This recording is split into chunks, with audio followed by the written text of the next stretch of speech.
சும்மா ஒரு வாட்டி நினைச்சுக்கலாம் உங்களுக்கு ஒரு லாட்டரி அடிச்சிருக்கு அண்ட் அந்த லாட்டரியோட பிரைஸ வாங்குறதுக்கு உங்களுக்கு ரெண்டு ஆப்ஷன் தராங்க. முதல்ல என்னன்னா ஒரே வாட்டியா நீங்க 10 கோடி ரூபாய் பிரைஸ் வாங்கிட்டு போயிடுங்க. அண்ட் உங்ககிட்ட ரெண்டாவது ஆப்ஷன் இருக்கு. நீங்க முதல் நாள் வெறும் 2 ரூபாய் வாங்கிட்டு போகணும், ரெண்டாவது நாள் 4 ரூபாய், மூணாவது நாள் டபுள் 8 ரூபாய் அண்ட் இதே மாதிரியாக உங்களுக்கு அடுத்த 31 நாட்களுக்கு ஒவ்வொரு நாளும் 2 மடங்காக்கி உங்களுக்கு காசு கிடைச்சிட்டே இருக்கும். இப்போ இந்த ரெண்டாவது ஆப்ஷனை கேட்டு உங்களுக்கு தோணலாம் இது என்ன முட்டாள்தனம்னு. ஏன்னா முதல் ஆப்ஷன்ல பாத்தீங்கன்னா உங்களுக்கு முதல் நாளே 10 கோடி ரூபாய் கிடைக்குது. இதை வச்சு நீங்க ஏகப்பட்ட விஷயம் பண்ணலாம், இன்வெஸ்ட் பண்ணலாம், இந்த மாதிரி ஏகப்பட்டது செய்யலாம். கரெக்ட் தானே? ஆனா ரெண்டாவது ஆப்ஷன் உங்களுக்கு முதல் நாள் வெறும் 2 ரூபாய் கிடைக்குது. எங்க 10 கோடி ரூபாய், எங்க 2 ரூபாய்? ரொம்பவே சின்ன ரொக்கம் இது. அண்ட் டபுள் ஆகி எவ்வளவு தான் போயிருப்போது. கரெக்ட் தானே? எந்த ஒரு நபரும் அதிகமா யோசிக்காம முதல் ஆப்ஷனை சூஸ் பண்ணிடுவாங்க. ஆனா நீங்க ஒரு நிமிஷம் வெயிட் பண்ணி வெறும் ஒரு நிமிஷம் வெயிட் பண்ணி சரியாக யோசிச்சு ரெண்டாவது ஆப்ஷனை சூஸ் பண்ணீங்கன்னா அப்ப உங்க பிரைஸ் மணி கூட ஏற்படுற மேஜிக் இருக்குது. அத மகான் சயின்டிஸ்ட் ஆல்பர்ட் ஐன்ஸ்டைன் மூலமா 8வது அதிசயமாக சொல்லப்பட்டிருக்கு.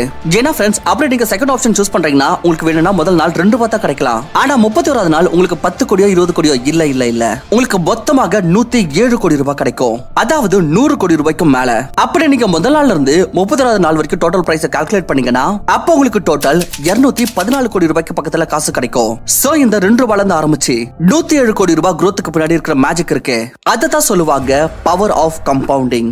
இத பத்தி இந்த வீடியோல இன்னைக்கு எவ்வளவு டீடைலா சொல்ல போறேன்னா உங்களுக்கு இந்த மேஜிக்க பத்தி அப்புறம் ஒரு டவுட் கூட வராது. அண்ட் இதை உபயோகிச்சு நீங்களும் பணக்காரனாக கத்துப்பீங்க. ஃப்ரெண்ட்ஸ் பணத்தை வச்சு பணம் சம்பாதிக்கிற இந்த ஆர்ட் இருக்கே இதோட கான்செப்ட் அப்படி நீங்க நல்லா புரிஞ்சுக்கிட்டீங்கன்னா அப்ப நீங்க பணக்காரன் ஃபைனான்சியலி ஃப்ரீ ஆகிறத யாராலையும் தடுக்க முடியாது. வெல் இந்த ஆர்ட் தான் Warren Buffett, Rakesh Jhunjhunwala and Vijay Kedia மாதிரி நார்மலான ஆட்களையும் இவ்வளவு பணக்காரன் ஆக்கியிருக்கு. அதிகபட்சமான ஆட்கள் ஜெனரலி என்ன பண்ணுவாங்கன்னா அவங்க டைமை ட்ரேட் பண்ணி காசு சம்பாதிப்பாங்க. அவங்க வாழ்க்கை முழுவதும் பணம் சம்பாதிக்கிறதுக்கு உழைச்சிக்கிட்டே இருப்பாங்க. ஆனா அவங்க எப்பவுமே இதை கத்துக்கிறது இல்ல. எப்படி அவங்க காசை வேலை செய்ய வச்சு அதை வச்சு இன்னும் காசை உருவாக்குறதுன்னு, எப்படி பணத்தை வச்சு பணம் சம்பாதிக்கணும்ன்ற விஷயமே அவங்களுக்கு தெரியறது இல்ல. வெறும் இது மட்டும் இல்ல, சில பேருக்கு பணத்தை வச்சு பணம் சம்பாதிக்க முடியுமான்னு கூட தெரியவே தெரியாது. எஸ் ஃப்ரெண்ட்ஸ் நீங்க ஃபைனான்ஷியல் லிட்டரேட் எப்ப ஆகுவீங்கன்னா எப்ப உங்களோட மந்த்லி இன்கம் 5 லட்சம் ரூபாய் அப்ப கிடையாது. உண்மையில நீங்க எப்ப ஆகுறீங்கன்னா எப்ப நீங்க உங்களோட காசை வச்சு காசை சம்பாதிக்க கத்துக்கிறீங்களோ. டம்போ எந்த மாதிரியான எஜுகேஷன் சிஸ்டம்ல வளரப்படுறோம்னா இங்க நமக்கு காசை பத்தி எந்த ஒரு விஷயமும் சொல்லி கொடுக்கப்படுறது இல்ல. நமக்கு இந்த பணம் சம்பாதிக்கிறதுக்கான கிராஃப் காமிக்கிறாங்கல்ல அது பாத்தீங்கன்னா இந்த மாதிரி இருக்கும். அதுவே பணக்கார ஆட்களோட அர்னிங் கிராஃப் பாத்தீங்கன்னா இந்த மாதிரி இருக்கும். கரெக்ட் தானே?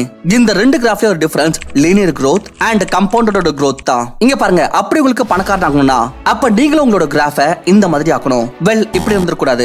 நீங்க உங்க இன்கம் யூஸ் பண்ணி இந்த மாதிரியான கிராஃப் எப்ப உருவாக்க முடியும்னா எப்ப நீங்க கம்பவுண்டிங்கோட மேஜிக்கை யூஸ் பண்ண கத்துக்கிறீங்களோ. ஆல்பர்ட் ஐன்ஸ்டைன் வந்து அவரோட ஸ்பீச்ல சொல்லியிருந்தாரு compounding is the 8th wonder of the world. One who understands it earns, one who don't loses. அதாவது கம்பவுண்டிங் உலகத்துடைய 8வது அதிசயமா யார் அதை தெரிஞ்சுக்காம இருக்காங்களோ அவங்க இழப்பாங்க. அதாவது லாஸ் ஆகாம இருக்கு. சோ ஃப்ரெண்ட்ஸ் இன்னைக்கு இந்த வீடியோல நான் உங்களுக்கு ரொம்ப டீடைலா சொல்ல போறேன் உண்மையில இந்த கம்பவுண்டிங்னா என்னன்னு அண்ட் இது எப்படி வேலை செய்யுது அண்ட் நீங்க எப்படி இந்த மேஜிக்கை யூஸ் பண்ணி ஒரு ஃபைனான்ஷியல் எக்ஸ்பர்ட் மாதிரி உங்களுடைய நெட்வொர்த் அதிகரிக்கவும் அண்ட் பணத்தை வச்சு பணம் சம்பாதிக்க இதை யூஸ் பண்றதுன்னு. பட் ஃப்ரெண்ட்ஸ் உங்களுக்கு தெரியுமா ஏன் மெஜாரிட்டியான ஆட்கள் ஸ்டாக் மார்க்கெட்ல இன்வெஸ்ட் பண்ணாம இந்த பவர் ஆஃப் கம்பவுண்டிங் யூஸ் பண்ணாம போயிடுறாங்கன்னு? ஏன்னா அதிகபட்சமான ஆட்களுக்கு இந்த ஸ்டாக் மார்க்கெட்டை பத்தி அவ்வளவு நாலேஜா இருக்கிறது இல்ல. இதனால அவங்களோட பணத்தை தேவையில்லாம சிட் ஃபண்ட், FD மாதிரி லோ ரிட்டர்ன்ஸ் தரக்கூடிய விஷயத்துல இன்வெஸ்ட் பண்ணிடுறாங்க.